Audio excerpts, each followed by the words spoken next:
Hello, I am Ibrahim from Improve English. It's my first video about English idioms, and that's because they are really important part of English. They are expressions that come up all the time in both spoken English and written English, in formal and informal conversations, especially in an English exam. They show creativity and they demonstrate a control over the language. Now, most idioms don't make a lot of sense literally. Often you can't just look at the words and try to guess the meaning. The meaning is often something completely different to the individual words in the idiom. So, you need to learn the meaning of these idioms separately, which might sound like more work and it might sound stressful, but I've got a really great tip to share with you today. So, are you ready? Then let's use the most important idiom as an example. Easy come, easy go. Easy come, easy go. That's just how you live. Oh, take it all, but you never give.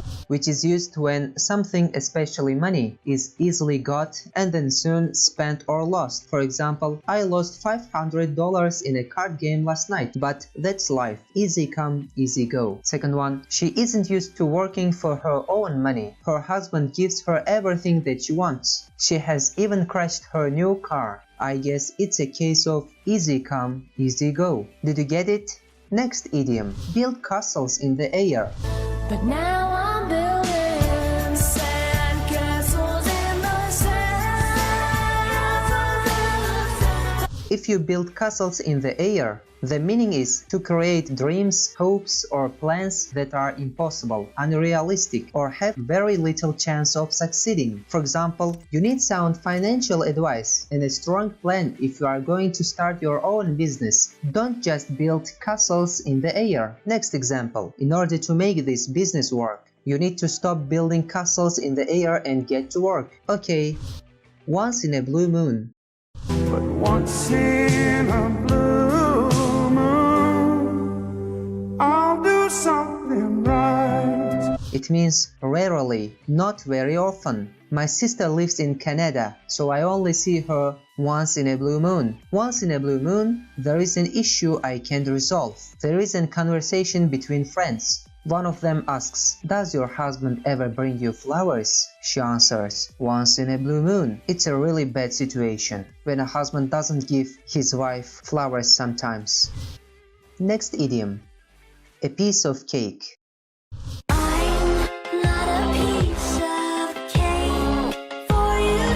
When something that's easy to do, I thought I was going to fail the test, but it turned out to be a piece of cake. The exam was a piece of cake. Let's try another example now. Face the music. Let's face the music and dance.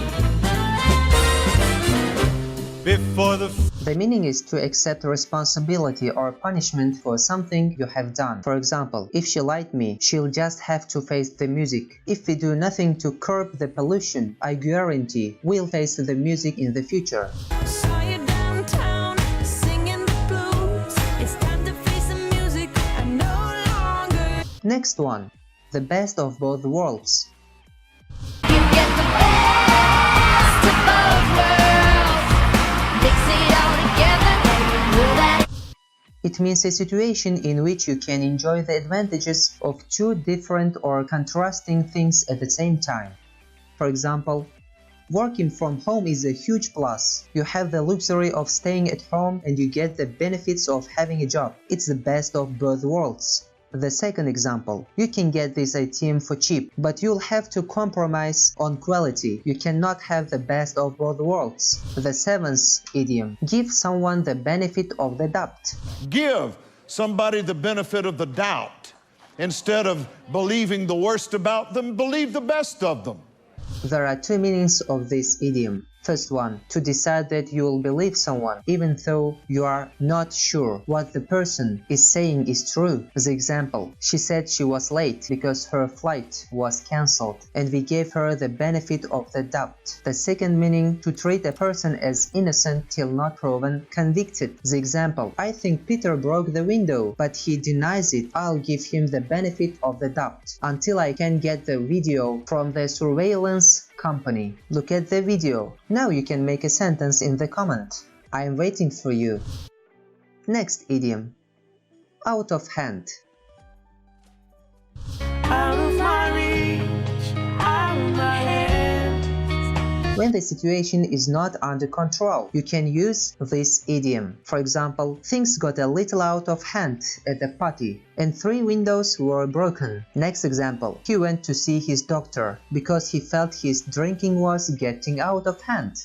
And the second meaning, if you refuse something out of hand, you refuse it completely without thinking or discussing it. For example, we'd like to try some alternative treatments. They're a bit unconventional, but please don't dismiss them out of hand. Next one. Bit of more than you can chew.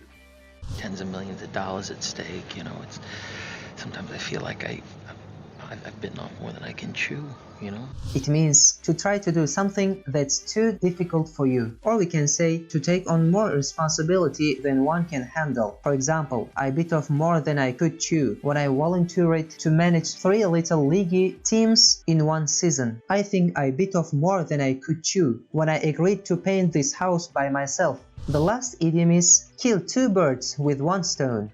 I know, Lois, but I found out he's only here because his wife kicked him out. So I figured out a way to kill 2 birds with 1 stone. Like this. If you kill 2 birds with 1 stone, you succeed in achieving 2 things in a single action, or to solve 2 problems with 1 action or solution. For example, I can bring your suit to the cleaners when I pick up the kids and kill 2 birds with 1 stone. I have to cash a check and make a payment on my bank loan. I'll kill 2 birds with 1 stone by doing them both in 1 trip to the bank. Okay, the 10 idioms in this are the most common. You'll hear them often in movies, you'll read them in books, you'll hear them in conversations, and you can be confident using any of them with native English speakers, because people use them in all English-speaking countries. They are really useful ones to learn. Don't forget to practice using them in the comments below this video. I'll try to check them for you so I can give you some feedback. So keep watching more Improve English lessons right here, and make sure you subscribe to the channel. Never miss an English lesson here again. Subscribe that red button down there and like it. I'll see you again next week. Bye for now. Thank